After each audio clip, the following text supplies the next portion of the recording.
All right, so it doesn't matter if you're a good team or a bad team, they all face challenges. And we're going to talk about the challenges the Colorado Avalanche face on today's episode. Brennan Vogt is joining me again on a Monday in August. Let's get to it. New episode of Locked On Avalanche coming at you.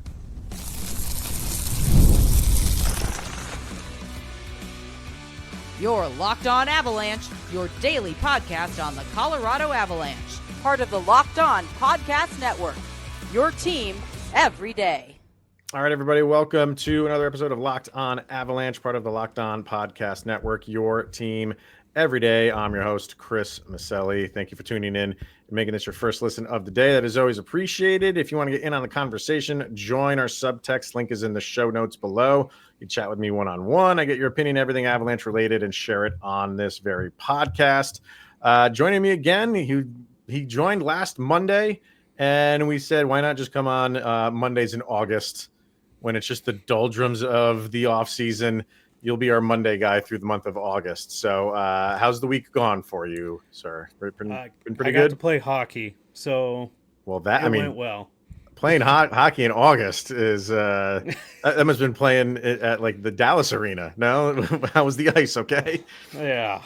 Yeah, it was warm. It was like 95 degrees out, so the ice was a little slush, and I played right after the Avalanche did, so it was torn up a bit. But They didn't Zamboni that thing? Oh, they did. Okay. It's still, it's Brent Burns and Keaton Middleton, so they're big dudes, and A lot of they divots. Cut up a little bit. A lot of divots. Yeah. Man, that's like a golf course full of divots on that ice, probably. So. Right. All right. Well, what we're going to get to today, a little bit later, we have it's like, we're going to be talking a lot about the Avalanche, this being their 30th season, and we'll get to some of our favorite moments over the past 30 years. The NHL the NHL Network came out with their defensive rankings, and people aren't too happy with where Devon Toews landed on those rankings. So Brennan has some thoughts on that. If you're watching on YouTube, you see his facial expression said it all. So we'll get to that in a little bit. But where we're going to start, as like I said off the top, is, it doesn't matter if you're the defending champions in the Florida Panthers or the Chicago Blackhawks. Like, teams face challenges going into a new season. That is no different for the Colorado Avalanche. So let's talk about that, sir. Like, what the glaring challenges are for the Avs heading into this new season.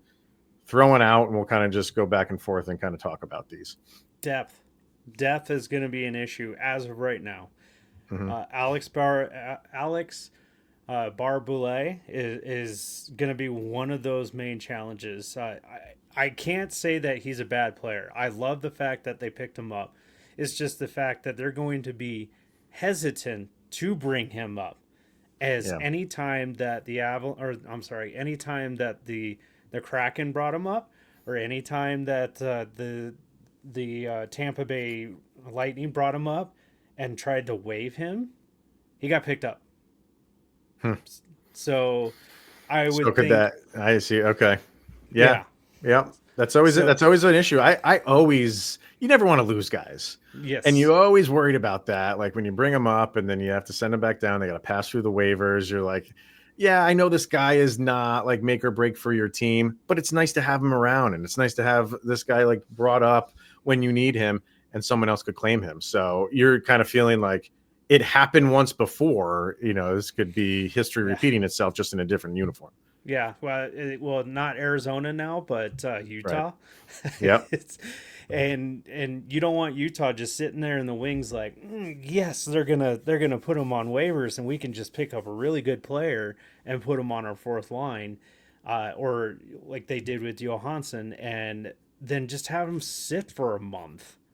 It's ridiculous. But it wouldn't make sense. Yeah. I agree with the depth part of it. They're not as deep as they were last year, like at the end of last year. Definitely not. But do you still feel like that is something? I don't want to say like it's a challenge yet, because I still feel like this is not the final product that we're going to get. Like, I still feel like there's moves here to be made where that will come off of your list. The depth will come off of your list. Right now, 100% agree with you. Could that still be the issue a month from now? 5-6 weeks from now. I don't know. Not a lot's going to happen in the middle of August. But once you hit like September 1st, I think you might get a move here where you're feeling a lot better about it. And if we did this episode, then maybe it's not on our list. That's true, but the depth thing, I think, is it's not only waiver situation but also injury situation. We're already down Yep. Logan O'Connor, and say Prishishov. I can never say his name. Prishipov gets hurt, or Ivan gets hurt, or Ty Felber gets hurt. I'm just throwing, guys that are potential call-ups. Keaton Middleton gets hurt. They're sitting in the wings, they're healing, and then you've got to call up another guy.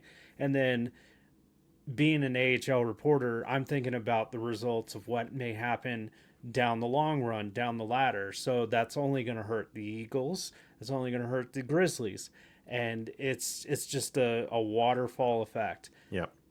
People don't think about what type of effect typically, because the Avalanche fans, they're only thinking about the Avalanche, of course, but I see the results of what happens and the effects it has on the Eagles and how many players roll through those locker rooms, and it's an insane amount. I have injuries down here. Injuries was something that I put down as a challenge. I mean, it just seems like it is every year for the Avalanche. Yes. You listed the Logan O'Connor thing, but maybe to a bigger extent is he's not injured now, and let's hope he doesn't get injured. But maybe it's the what if part with Gabe Landeskog.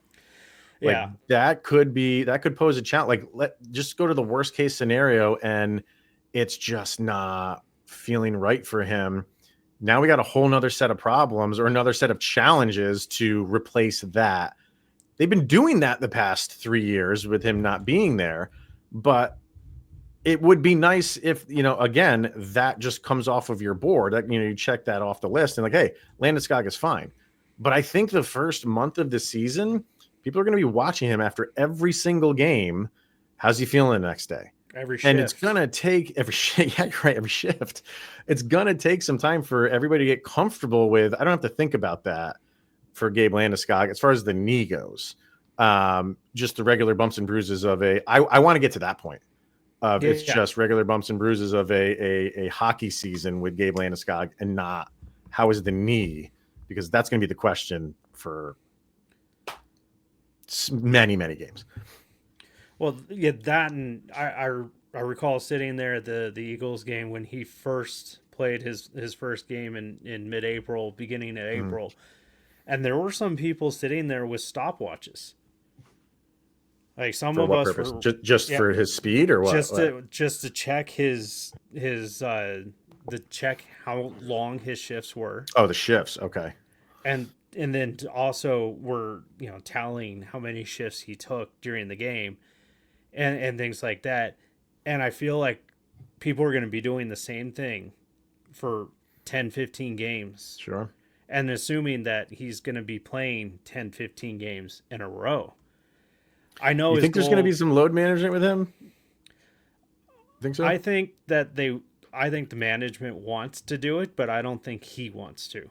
Mm-hmm. Based on the docuseries that he, at the end of in episode 6, they literally asked him, they're like, do you want to play 82 games? He's like, well, that's the plan. Yeah. So yeah, I would love to see the captain play 82 games, and I think everyone else would too. But when was the last time he played 82 games in a season? Right. He's a hockey player, right? Like, he's not going to say like, oh, I'm going to go back into this with, I'll play 50% of the games. It's not worth it to him to do that. No. So not the monetary side of it. It's just, it's not worth him as a hockey player to go out and just not give it my all every single game. That's not in the DNA of a hockey player. It's not in the DNA of your captain. No. So yeah, he when he returned, he was like, I'm returning to normal. Whatever my normal is, I'm returning to that. I mean, I've played through 2 microdiscectomies, herniated disc, and after a microdiscectomy, I know what he's going through as in terms of pain. Mm-hmm. Not exactly in the same location, but I know kind of what he's going through and the mindset. Jeez. And it's just like, Wow. dude, you gotta ease it up a little bit sometimes and just back off. But we know he's not going to. There's a couple other I have on here. I feel like the Avalanche have to get out to not necessarily a hot start, but a good start. Like they can't get out to this 0-4, giving up 8 goals a game start like they did last year. They have to be keeping up with, the Dallases of the world. And that's another challenge I have is, Dallas. Dallas is a challenge for you. Like those fans can say whatever they want about them being the Colorado Avalanche, and we can respond and be like, oh, well, that's your Stanley Cup. And that's just the back and forth between the fan bases right now. But it's legit.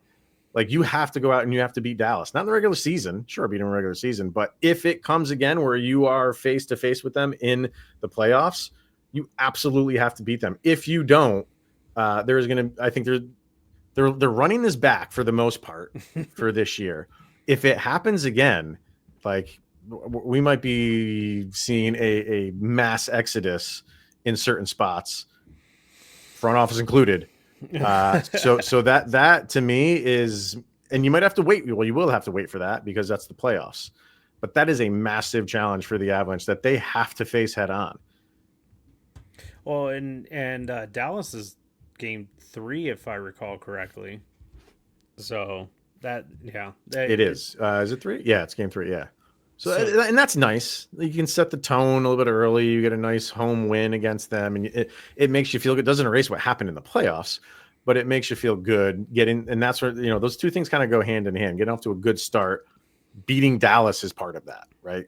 Definitely. Yeah. Well, and you have 2 division rivals. I guess if you want to call Utah a division rival in the first 3 games, and you want to take care of Mikko on game 3. So you want to set the tone within the first 5 games of the season. And right. If they can't do it, they're not going to, I don't think they're going to get their feet under them right away, but it's a fresh start. We're going to see. And I know how you feel about Chris McFarland, but some fans don't feel that way. Oh, I know that. I know that. But I can admit when like things need to change. I'm not there yet with him.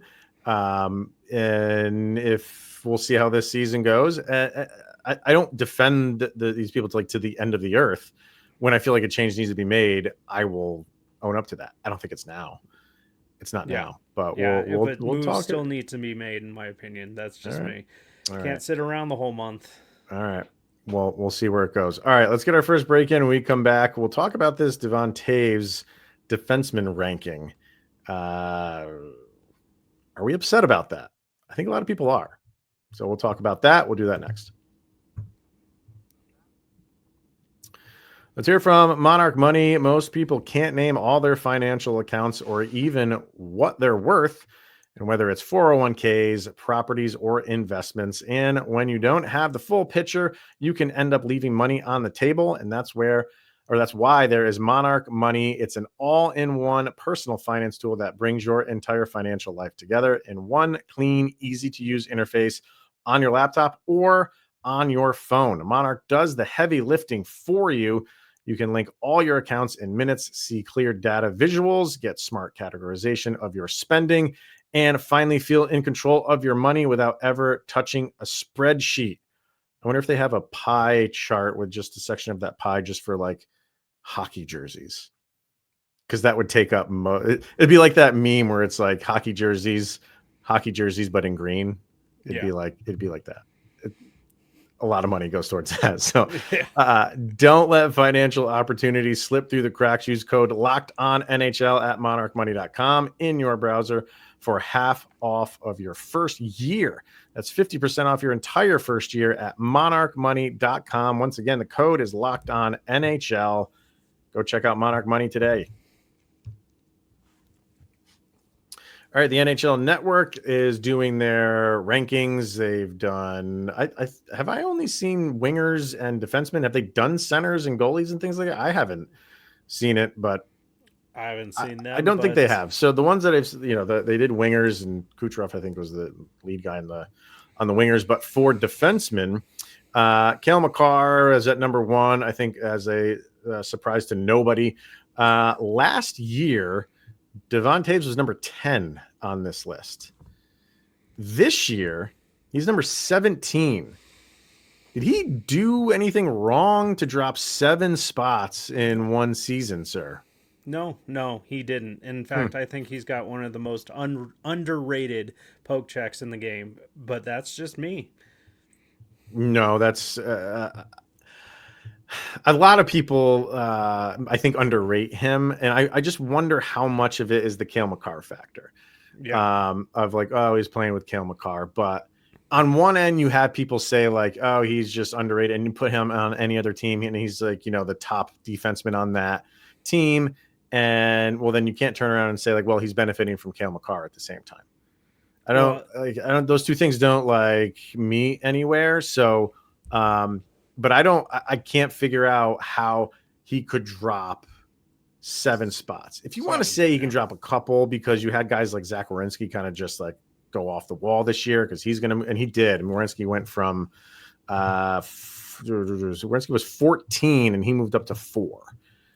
And that's deserved. Or no, Werenski moved up to 3. I'm sorry. So that's a huge, like, I get it. Like, but is Devon Toews still a overall, not just basing it off last year's numbers? Is he a top 10 defenseman in this league? Definitely. Yeah, I believe so. But I think he's one of the strongest skaters in the league. But I sit there and watch him daily. Mm-hmm. As in terms of the defenseman. And like I said, I think he's got one of the most underrated poke checks in the league. If he can do poke checking on Connor McDavid, like he looks like he's taking a nap, then he's one of the better defensemen. Not many people can say that when they're defending Connor McDavid, right? Yeah. And I think that's the beauty of Devon Toews is he's just defensively sound. Like, yes, I wonder how much, and Cale Makar maybe is to blame for this, how much we're kind of getting too enamored with how good a defenseman's offense is in today's hockey. And I get that, like it is going in that direction, and that's a big part of defensemen's games now. But there are those guys that are still defense first. Mm-hmm. Would I say Toews is defense first? Probably, yeah, I would. But he still pitches in offensively. Like he's no slouch offensively. Yeah, he doesn't score as much as Cale Makar, of course. No. But he's a defensive defenseman, and that's the same type of game I play as a defenseman. I hang out at the point. I hold the puck in. I poke check. I love those type of defensemen. They do their job. They stay in position. They don't give up on the puck. They don't give up on the play. They don't, you don't see him pinching down. I mean, not that I don't love when Makar does it. Trust me. I love it when Makar does it. It's exciting. Especially on, on Marc-Andre Fleury in a Blackhawks uniform. Mm-hmm. And when he's pinching down and making a play, but sometimes that's just what you don't need. You just need a defenseman who's doing his job and is silent. When the best defenseman is when you don't notice them. Yeah, I think that's a great way to say it. That is a very accurate way to say it, but that's not like the world that we live in right now. Like you need to be at the forefront. You need to be all showy and all that stuff. And when you're not, you're boring. And I wonder how much that like affected his ranking in this. Who there's some guys on here where like this is part of it. Like I said, if you want to drop them a couple because some guys had really good seasons, fine. But there's some names on here where I'm like, wow, like I don't think that, this guy is better than Toews, but I have to remind myself, this is just for last year. I don't feel like they're doing this ranking as overall, right? Because if we're doing it as overall, Toews is going to be in the top 10. But here's some names that were above him. They had Adam Fox right above him at 16. They had Shea Theodore at 15. Jake Sanderson was 13. McAvoy's up there. Bouchard, and then Roman Yossi at 9. I mean, McAvoy didn't even play a good chunk of the He did miss later time, half of the didn't he? season because of his shoulder. Didn't he? Let me see if they have 26 power. I don't have the games in front of me, but um, with things like this, like I want to see more. I want to see like how you got to these rankings. Like, what did you base it on? That's why I love the Athletic, because the Athletic will put up like their rankings, and here's our like what we used Yeah, to get our exactly. numbers and such like that. And for this, it's just like I feel like a lot of this was just either gut feeling, or if there was multiple people that voted on it, and this is like the average. Okay, but I want to see that then. If it's multiple people who voted on this, and this is the average of those people, where is Toews on some of these lists for people? If he's 17, that's wild. McAvoy played 50 games, and there you go. Toews played 76. Yeah. And, if we're getting into the numbers thing with Toews, he did 44 points last year. The season before, he had 50, but he played all 82 games in last year. Well, 2 seasons ago now. Last year, he played 76. So he played 6 less games, had 6 less points. He's not a point per game player, so I'm not saying he'd be right up there, but maybe you get another 2, 3, 4 points out of him. So he's right there point wise. But he goes beyond that with Toews and points. So we've talked about it. Like he's a solid, sound defenseman who makes life difficult for people because he's always right place, right time, does what he's supposed to do. I don't know. I think 17 is low. Once again, if you wanted to drop him to like 12 or something like that, okay, yeah. I'd be all right with that. I don't think he had such an off year where he drops 7 spots from the season before to last season. It doesn't really make a lot of sense. Defensemen are good defensemen. Right. I mean, I think that's the one position on the team where you're okay if guys are boring. Yeah. You know what I mean? So, I don't know. I want to know what people think. I think 17 is a touch too low for him. And the thing about it is he doesn't care. I don't think Devon Toews cares. He's going to go out and be like, hey, I'm just going to get my 22, 23 minutes with Cale Makar and win a bunch of games for this team. That's all he cares about. Right. So, all right, let's get one more break and we come back. Let's talk about some moments of the last 30 years for the Colorado Avalanche, some of our favorites and people from subtext as well. So we'll do that next. 30 years of memories are not going to be able to get summed up in one segment, but there's some favorites that everybody has. I'm sure we'll be doing this a couple times throughout the rest of this off season because there's a lot. You have 30 years to go through. What are some that stick out to you, Brennan? Mine's an odd one, and it is November 18th, 1995.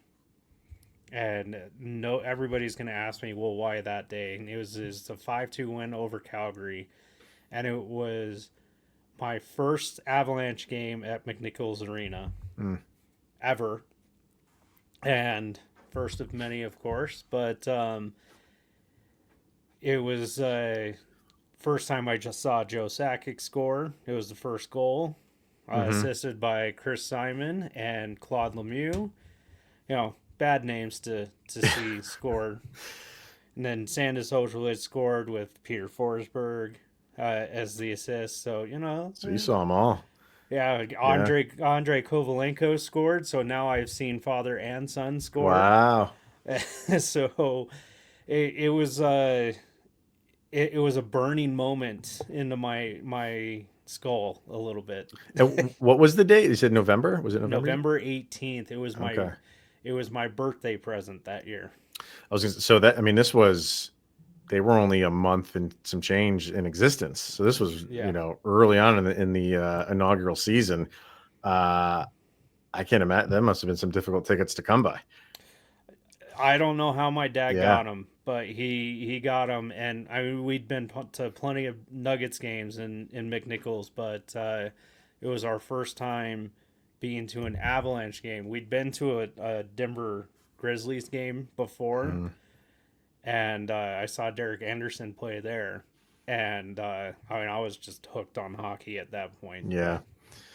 Yeah, as far as like personal memories, like going to an Avalanche game, um, honestly, last year's I was at MSG when Cale Makar came out of the penalty box, looped around, and found, I believe it was Lehkonen, if I'm not mistaken, for the goal with like 10 seconds left in the game. Or maybe it wasn't that. Maybe it was like 30 seconds or something like that. But that was just an exciting game to be a part of in enemy territory.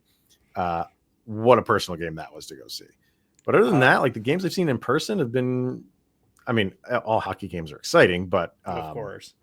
that one was just like, oh man, like you just thought it was going in, either it was going to go into overtime or the Rangers were going to win it because they had a power play with less than 2 minutes to go.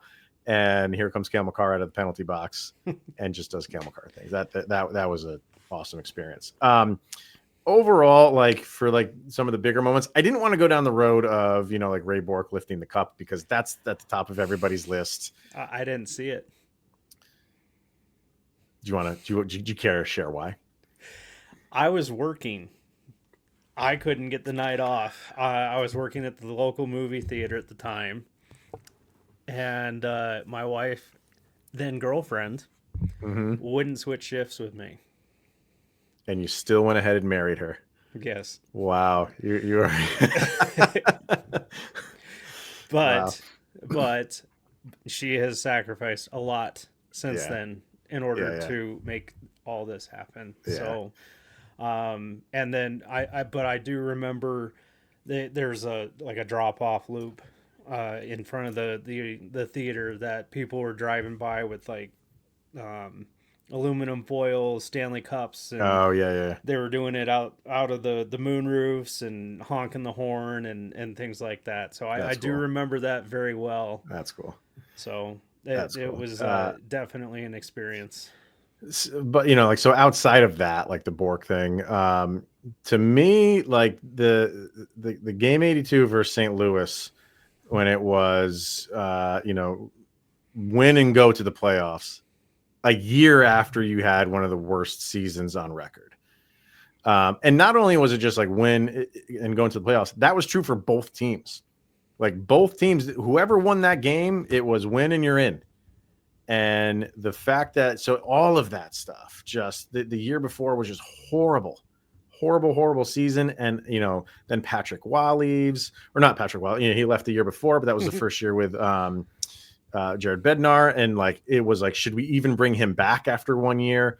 They do. And then they go to the playoffs, and that goal, that empty net goal scored by Gabe Landeskog, and just the celebration after that, where it was Mikko Rantanen who just jumped on top of the pile. I'll never forget, I think it was Peter McNabb, who was like, these are grown men acting like this right now. And I'm like, it was beautiful. That moment was so exciting to me because I've seen it, and that was just to get into the playoffs. It wasn't even a playoff game, but what a moment. What a moment. The second one, gosh, I can't remember what year it was, but I believe it was the 23-24 season, and it was the Red Wings game at Ball Arena. And what it was happened? my son's first Avalanche game. Oh, so this is his first game. Okay. Yeah, and of all games, it had to be a Red Wings game. Right. So, yeah. Right. Did they win? I don't even remember the score. I just remember the fact that he was just pumped to even be in the arena. And yeah. So, I mean, mine are more personal, of course, and he went nuts because Nathan MacKinnon scored. And is that his guy? MacKinnon? No, Landy's his guy. Oh, really? Yeah, but Landy was hurt, so that's true. Do you have plans for this year? Do you have tickets? Yeah. You got plans? Hopefully we're gonna get Landy in. We're gonna get a game with Landy in. I mean, you'd have to say, talking about Landeskog, like him coming back, although it just happened a couple months ago. I think as time goes on, that is going to be up there on a lot of people's lists too. Of his return, all of it, not just the coming back to the Avalanche, but those 2 games in Loveland and the goal that was scored in the second game, like all of that, that plays a part into it too. He just didn't come back and play, in a playoff game in round one. It was all, the whole 3 years coming back like that. That is going to, when you look back on it, that's going to be right up there. That's probably going to be a top 5 moment for a lot of people. Oh yeah. Yeah. The April 11th, it wasn't an Avalanche event, but it was an Avalanche organization. April 11th of last year, when he stepped out on the ice for the first time with the Eagles. Oh, yeah. Man, were you in the arena that night? I was in the arena. I can't imagine. I was in the media with Savvy Rafkin that night, and all 25 other media members. And man, I almost lost it. I mean, they went to the extreme of, like whoever does the streaming for the AHL was like, they just made it available. Yep. They knew it was such a big moment. Like they just made it available for free for everybody. So yeah, that was huge. There's a couple other I have on here. I just want to list off the Darren Helm goal against St. Louis. Game with 3 of St. Louis. Yep. No, this was the game. Wasn't that the game that clinched it for him, I believe? Oh yeah. Okay. So that got them into the Western Conference Final. Like 5 set. Like buzzer beaters in hockey just mean so much more. Buzzer beaters are fun no matter the sport. But just because they don't happen like to the extent of like basketball or a Hail Mary pass in football, like last second goals in hockey when they happen, and to that extent, wow. Like that moment was phenomenal. That was an incredible moment. Not playing off the St. Louis Blues here, but the Kadri hat trick against the St. Louis Blues was fantastic. Loved that. Oh, the throwing the hat, that was wonderful. Yeah. Because of other reasons, but that was the big what? Yep. And well, the reasons played a big role into why it's such an awesome moment. And his reaction was perfect. Beautiful. Cale Makar's first goal in the playoffs against Calgary, like his first shot, he scores a goal.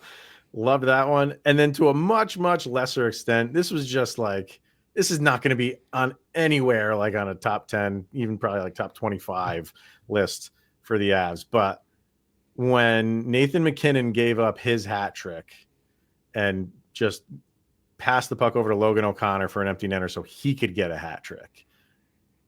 To me, that's just like that's a teammate right there, knowing the situation, not being greedy and giving it to a guy that he knows likely maybe will never get another hat trick in his life. And he gives him the puck. And then I think it was either the next game or maybe 2 games later, MacKinnon got a hat trick. Yeah, might have been the very next game he got one. First one, the LOC one was against Philly. The Logan O'Connor one that was against Philly? Yeah. So stuff like that, I like. I love that because that's just teammates like looking out for each other and, situational awareness of like, because when you get an empty net, you just, here it is. I'm just going to fire it, get it over with. But Nathan MacKinnon is just on another level, and he has enough time to know like, okay, I know this puck's not going to get taken away from me because I'm Nathan MacKinnon. And, I'm ahead of everybody. I don't need to panic. Oh, look, there's Logan O'Connor. Oh, yeah, he's got 2 goals. Here you go, Logan. Loved it. Absolutely loved it. Yeah, those are all good. All right, before we wrap this up, any others that you got, or is that? I mean, we could go on forever doing this. We could. Yeah, and I because we're running a little bit long, I'll hold off on the subtext people and get theirs for Wednesday's episode because they have some really good ones too. So we'll wrap it up there and make sure you tune in to Wednesday because I got to give the subtext people some love. They came through with some good ones. So tune into that. All right, man. That is going to be it for today. So throw out where people can follow you and all your work. They can find me at Hockey Mountain High along with my managing editor, Evan Liu, and our Eagles beat writer, Savvy Rafkin. And then I do some Eagles stuff for Mile High Hockey over there too. All right. That's going to wrap it up for today, everybody. So thank you for tuning in and making this your first listen of the day. That is always appreciated. For Mr. Brennan Vogt, I am Chris Maselli. This is the Locked On Avalanche podcast. Proud of you, Brennan. You made it through another 24 hours. Sidney Crosby's that much closer to being with the Colorado Avalanche. Am I right or am I right? No.